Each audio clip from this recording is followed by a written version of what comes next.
A graça e paz. Bem-vindos a mais um devocional, mais um dia que nós lemos a Bíblia. Estamos lendo de Gênesis até Apocalipse, cada dia um pouquinho, e refletindo naquilo que o Senhor tem para as nossas vidas.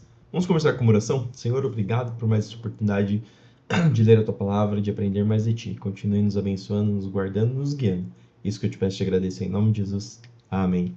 E sem mais delongas, vamos para o texto de hoje. Começamos a ler a história de Samuel. Então, tínhamos a mãe de Samuel que não podia ter filhos, e ela fez um propósito com o Senhor e de que se o filho dela nascesse, ela entregaria para o Senhor. Ela entregou e por conta disso teve Deus abençoado, não por conta da entrega do filho, mas pela sua fé, pela sua devoção, por colocar Deus em primeiro lugar, mesmo das coisas que eram importantes para ela, no caso, o único filho que ela teria, Deus ainda abençoou com mais outros 5 filhos. Nós vemos também que tinha Eli, que era o sacerdote de Israel naquele tempo, com os 2 filhos, e os 2 filhos eram maus, roubavam as ofertas do Senhor, e o Senhor não estava contente, pelo contrário, o Senhor estava irado com os filhos de Eli. E nós continuamos a partir daí. Ele já estava muito idoso, mas sabia o que seus filhos faziam ao povo de Israel, ou seja, ele era condizente com os atos errados de seus filhos. E que eles seduziam as moças que serviam junto à entrada da tenda do encontro. Por isso lhes disse: Ouvi de todo o povo o mal que vocês praticam. Por que continuam a agir assim? Parem com isso, meus filhos. Não são bons os comentários que escuto entre o povo do Senhor. Se alguém peca contra outra pessoa, Deus poderá intervir em favor do culpado. Mas se alguém peca contra o Senhor, quem poderá interceder? Contudo, os filhos de Eli não deram atenção para o pai, pois o Senhor já havia decidido matá-los. Enquanto isso, o menino Samuel crescia e era cada vez mais estimado pelo Senhor e pelo povo.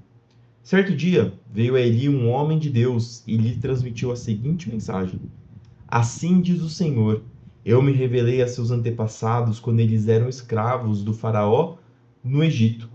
Escolhi seus antepassados dentre todas as tribos de Israel para serem meus sacerdotes, oferecerem sacrifícios sobre meu altar, queimarem incenso e usarem o colete sacerdotal em minha presença.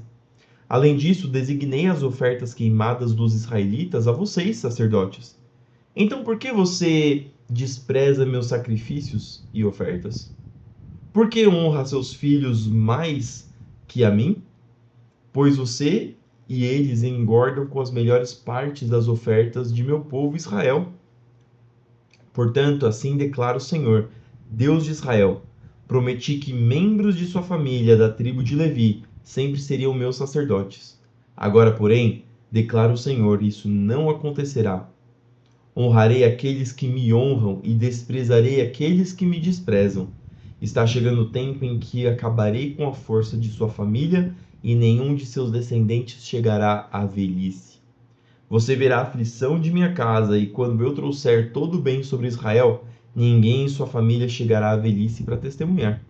Sobreviverão os poucos que eu não eliminar do serviço em meu altar, mas seus olhos ficarão cegos e seu coração se partirá, e seus filhos morrerão pela espada.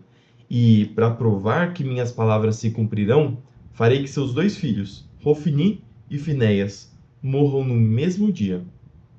Então levantarei um sacerdote fiel que me servirá e fará tudo o que desejo. Estabelecerei a família dele, e eles serão sacerdotes diante do meu ungido para sempre. Então todos os que restarem de sua família se curvarão diante dele, mendigando dinheiro e alimento e pedindo: Por favor, consiga para nós algum trabalho entre os sacerdotes para termos o que comer. Enquanto isso, o menino Samuel servia ao Senhor ajudando Eli. Naqueles dias, as mensagens do Senhor eram muito raras e visões não eram comuns. Certa noite, Eli, que estava quase cego, tinha ido se deitar. A lâmpada de Deus ainda não havia se apagado e Samuel dormia na casa do Senhor, onde estava a arca de Deus. De repente, o Senhor chamou: Samuel. O menino respondeu: Estou aqui. Ele se levantou e correu até onde Eli estava. Estou aqui, o Senhor me chamou? Não, não chamei, respondeu Eli. Volte para a cama. Samuel voltou a se deitar.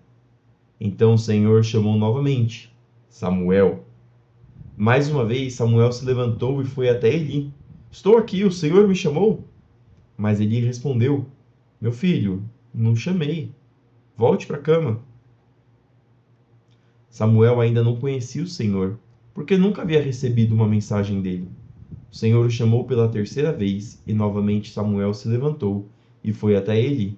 Estou aqui, o Senhor me chamou? Então ele entendeu que era o Senhor que chamava o menino. Por isso disse a Samuel: Vá e deite-se. Novamente: Se alguém o chamar, diga: Fale, Senhor, pois teu servo está ouvindo.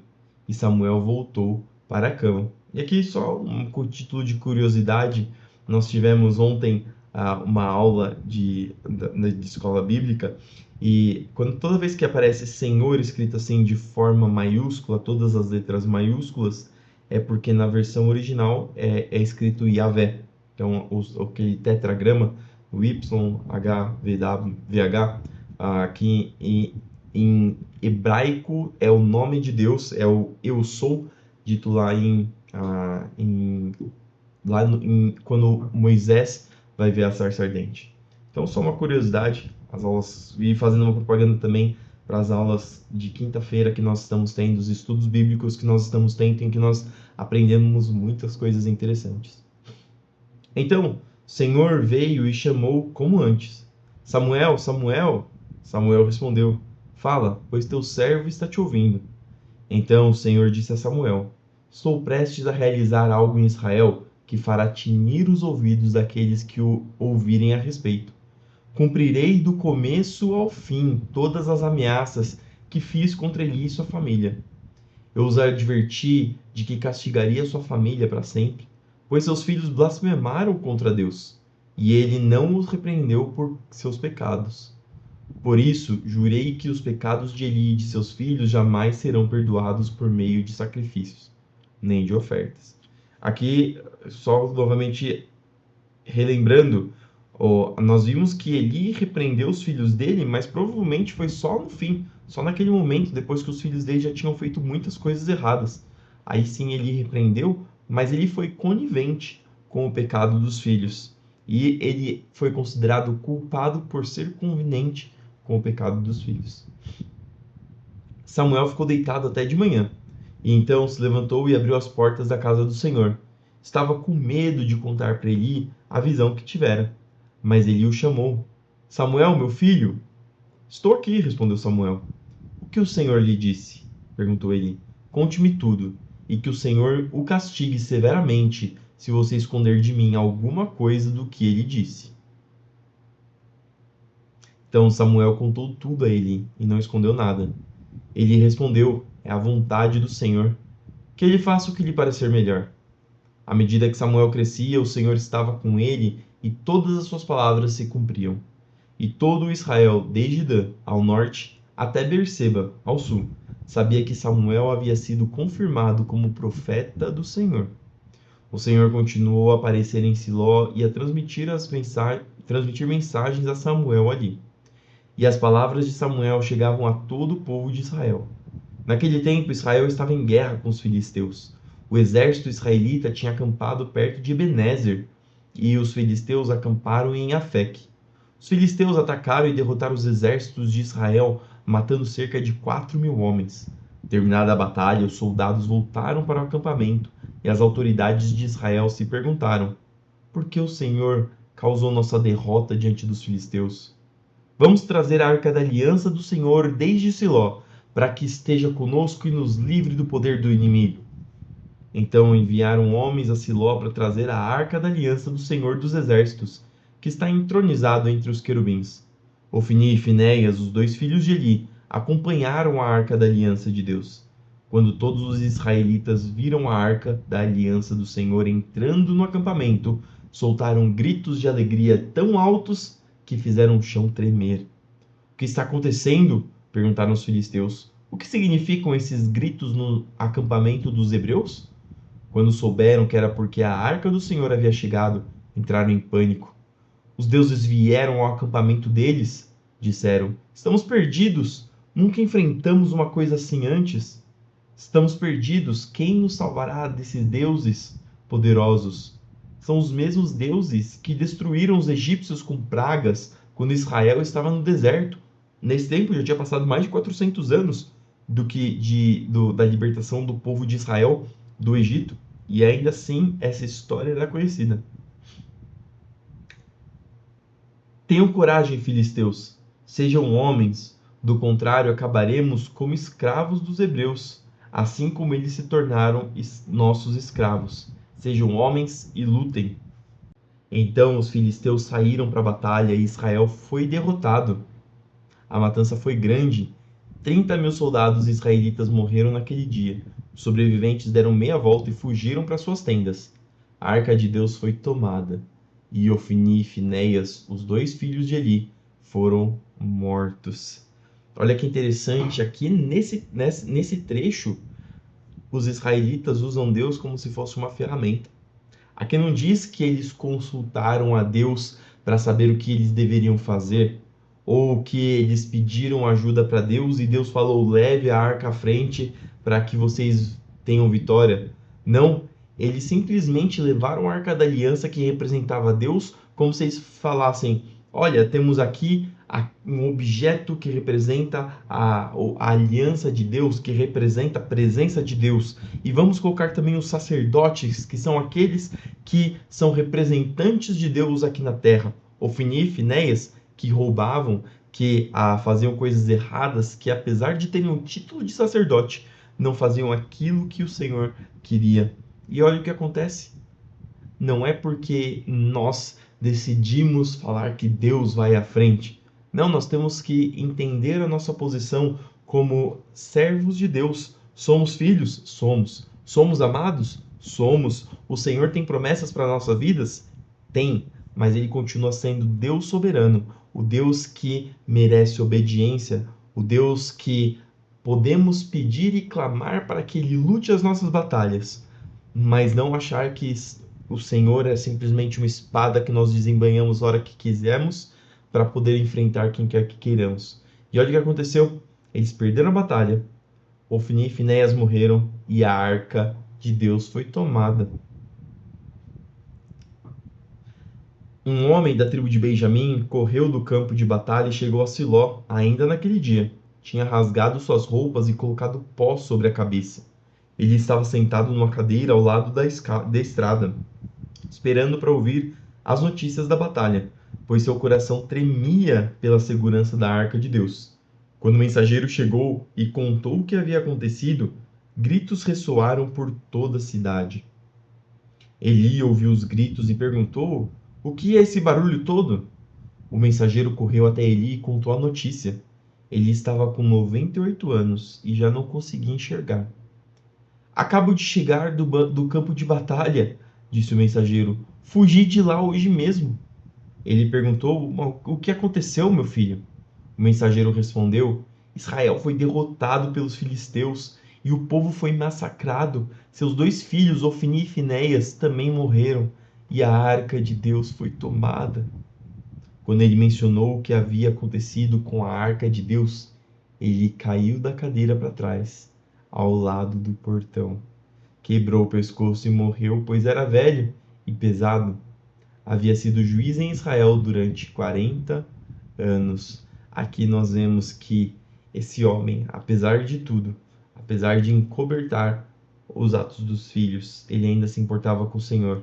E perder a arca da aliança foi mais pesado para ele do que perder os próprios filhos. Mas quando ele percebeu que perdeu, já era tarde. E as promessas do Senhor acabaram se cumprindo na vida dele e ele acabou morrendo, assim como Samuel tinha dito que aconteceria. A nora de Eli, esposa de Finéias, estava grávida e perto de dar à luz. Quando soube que a arca de Deus havia sido tomada e que o sogro e o marido estavam mortos, teve contrações violentas e deu à luz. Ela morreu no parto, mas antes de falecer, as parteiras tentaram animá-la. Não tenha medo, disseram. Você teve um menino. Mas ela não respondeu, nem se importou. Deu ao menino o nome de Icabode e disse: foi-se embora a glória de Israel. Icabode aqui, vamos ver se a gente consegue ver. Cabode significa onde está a glória? Foi-se embora a glória de Israel, pois a arca de Deus havia sido tomada, e seu sogro e seu marido estavam mortos. Disse ainda: foi-se embora a glória de Israel, pois a arca de Deus foi tomada. João 5, do 24 ao 47. Eu lhes digo a verdade: quem ouve minha mensagem e crê naquele que me enviou tem a vida eterna. Jamais será condenado, mas já passou da morte para a vida. E eu lhes asseguro que está chegando a hora, e de fato já chegou, em que os mortos ouvirão minha voz, a voz do Filho de Deus, e aqueles que a ouvirem viverão. O Pai tem a vida em si mesmo e concedeu a seu Filho igual poder de dar a vida, e lhe deu autoridade para julgar a todos, porque ele é o Filho do homem. Não fiquem tão surpresos, na verdade, vem o tempo em que todos os mortos ouvirão em seus túmulos a voz do Filho de Deus. Ouvirão em seus túmulos a voz do Filho de Deus e ressuscitarão. Aqueles que fizeram o bem ressuscitarão para terem a vida eterna, e aqueles que continuaram a fazer o mal ressuscitarão para serem julgados. Não posso fazer coisa alguma por minha própria conta, julgo conforme aquilo que Deus me diz. Logo, meu julgamento é justo, pois não faço minha própria vontade, mas a vontade do Pai que me enviou. Se eu testemunhasse a respeito de mim mesmo, meu testemunho não seria válido. Mas há outro que também testemunha sobre mim, e eu lhes asseguro que tudo que ele diz a meu respeito é verdadeiro. Vocês enviaram investigadores para ouvir João, e o testemunho dele sobre mim é verdadeiro. Claro que não tenho necessidade alguma de testemunhas humanas, mas digo essas coisas para que vocês sejam salvos. João era como uma lâmpada que queimava e brilhava, e por algum tempo vocês se empolgaram com a mensagem dele. Mas eu tenho testemunho maior que o de João. As obras que realizo, o Pai me deu essas obras para concluir, e elas provam que ele me enviou. E o Pai que me enviou testemunhou ele próprio a meu respeito. Vocês nunca ouviram sua voz, nem o viram pessoalmente, e não têm sua mensagem do coração, pois não creem em mim, aquele que foi enviado por ele. Vocês estudam minuciosamente as Escrituras porque creem que elas lhes dão vida eterna, mas as Escrituras apontam para mim. E, no entanto, vocês se recusam a vir a mim para receber essa vida. Sua aprovação não vale nada para mim, pois eu sei que o amor de Deus não está em vocês. Eu vim em nome do meu Pai e vocês me rejeitaram. Se outro vier em seu próprio nome, vocês o receberão. Não é de admirar que não possam crer, pois vocês honram uns aos outros, mas não se importam com a honra que vem do único Deus. Mas não sou eu quem os acusará diante do Pai. Moisés os acusará. Sim, Moisés, em quem vocês põem sua esperança. Se crescem de fato em Moisés, creriam em mim, pois que ele escreveu a meu respeito. Contudo, uma vez que não creem naquilo que ele escreveu, como crerão no que eu digo? Aqui Jesus dando palavras duras para aqueles que eram mestres da lei, para aqueles que eram fariseus, que davam mais importância para as coisas do Antigo Testamento, sem conseguir enxergar que elas apontavam para Cristo. Salmo 106, do 1 ao 12. Louvado seja o Senhor. Deem graças ao Senhor, porque Ele é bom. Seu amor dura para sempre. Quem poderá contar os feitos poderosos do Senhor? Quem poderá louvá-lo como Ele merece? Como são felizes os que fazem o que é certo e praticam a justiça todo o tempo. Lembra-te de mim, Senhor, quando mostrares favor ao teu povo. Aproxima-te e resgata-me, que eu compartilhe da prosperidade dos teus escolhidos, que eu me alegre na alegria do teu povo e exulte com aqueles que pertencem a ti. Pecamos como nossos antepassados, fomos desobedientes e rebeldes. No Egito, nossos antepassados não deram valor às maravilhas do Senhor, não se lembraram de seus muitos atos de bondade, rebelaram-se contra ele junto ao Mar Vermelho. Assim mesmo, ele os resgatou, para proteger a honra de seu nome, para mostrar seu grande poder. Ordenou que o Mar Vermelho secasse e os conduziu pelas águas como por um deserto.